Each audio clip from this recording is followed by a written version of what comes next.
Okay, the main features of this car, the E21, are really determined, as always, by the regulations. And from last year to this year, we've got an unusually stable set of regulations. So perhaps not surprisingly, the basic configuration of the car is also stable. So the main challenges for this car, and the main features that it has, are how to get more downforce out of the same set of regulations, how to get more mechanical grip out of those same set of regulations, how to make everything neater, smaller, stiffer, better. So really just pushing all the type of development that happened last year, but trying to take it to a level that would not have been obtainable with the chassis that was committed at the start of the 2012 season.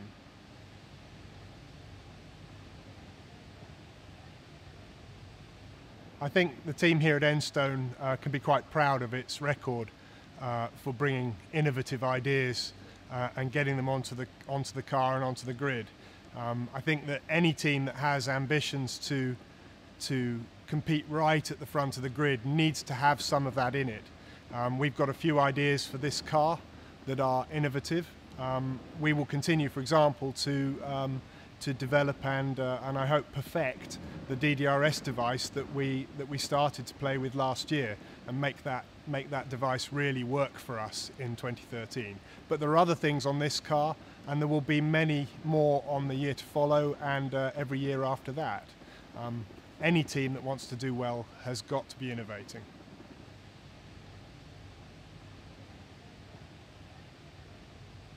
The main design challenges for the 2013 car, curiously, they're not so much design challenges as resource challenges.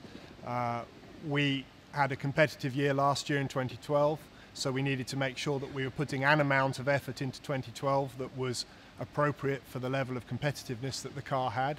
But as well as that, we had to have a strong eye on what's coming in 2014, which is a complete revolution in the rules.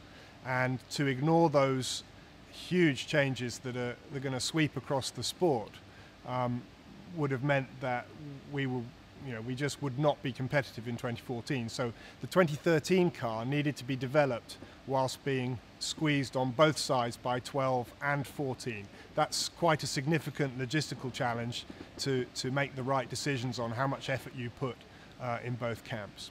However, if you want to talk just about the design challenge for 13, with a stable set of regulations, is pushing forward the type of concepts that have been features of the 12 season. So trying to make sure that we've taken a stage further anything that was possible to do with exhaust blowing, trying to make sure that we have made the rear end of the car even more tightly waisted in than the previous season. That's a very clear design direction from previous years, and any number of smaller challenges as well.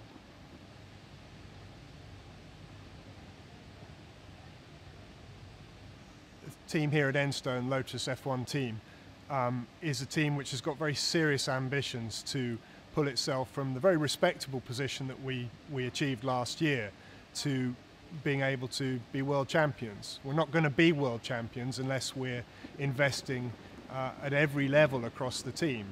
So there's been a program of infrastructure investments here at Enstone that started a couple of years ago and have continued all the way through last season, and will continue to be made during this year, to make sure that we can hold our head up alongside any team on the grid to have the equipment necessary to compete at the front.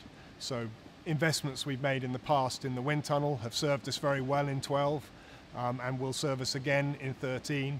But there's another raft of things coming necessary for 2014. For example, in 2014, the gearboxes have a completely different operating environment compared with everything we've had for the last 7 or 8 years.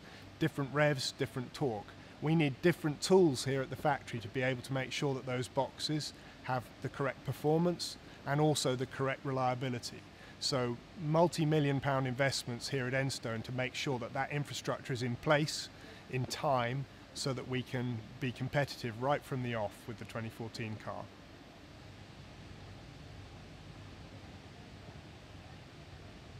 There's an absolute tsunami of regulatory change in 2014. People who watch this sport for a few years will remember 2009, will remember the shaking up of the grid that regulatory change brought about.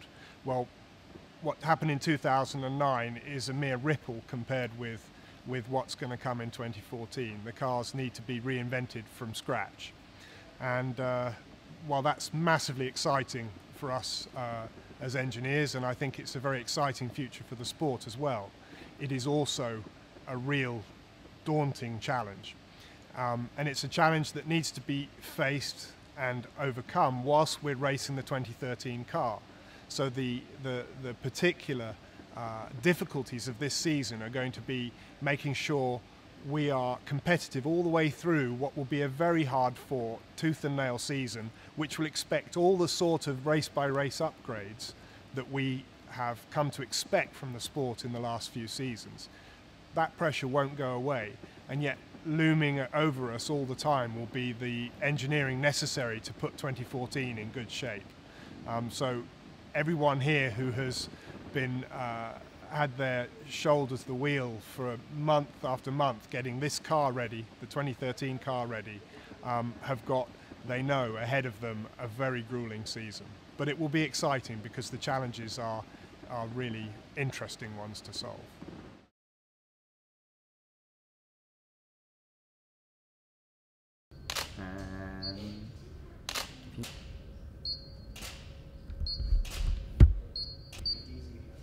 And just put your hand up. That's good.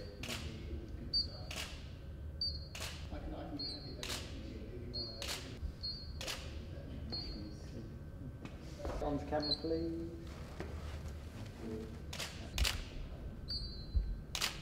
And now if we take your jacket off, and now turn towards that light. Thank you. Good. And towards that light.